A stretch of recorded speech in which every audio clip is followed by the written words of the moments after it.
so purple belt, number 1 is twirling wings. Twirling wings is against a rear attack, somebody grabbing a hold of your shoulders, and we're going to borrow the energy that the person is assuming to give us by pulling our left shoulder back.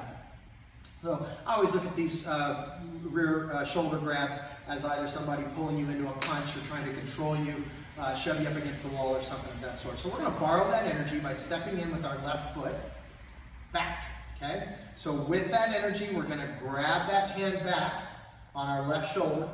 We're going to take our left arm and we're going to put it up like we're almost holding a headset up against or an earmuff against our left ear. Okay? I don't want you to touch the side of your head. I want you to keep a little bit of a space, but not a classical space like a normal extended outward block.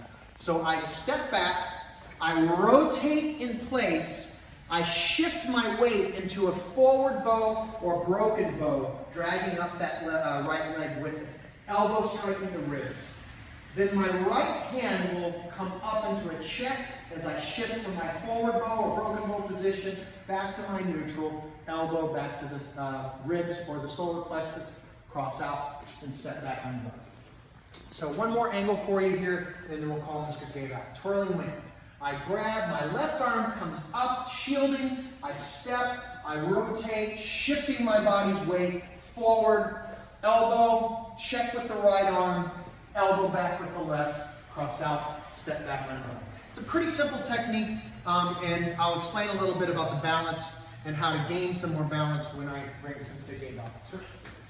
So, we'll start from this angle. As Mr. Gabe pulls me around, I want to step and just allow my body to catch here. Notice how I'm not stepping directly back. I'm stepping kind of into a center line and off the center line of my own body, so that when I rotate, I have 2 railroad tracks for balance here. One track on my right leg, one track on my left leg. So I hit that arm above the elbow.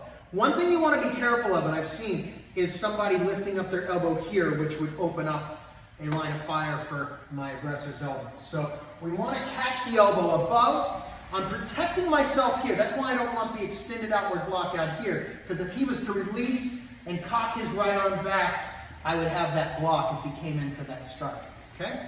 So he grabs, I hit, there's my target, elbow the ribs, catch the arm with the check, elbow the ribs, cross out, step back, I'm done. Let's give him one more angle.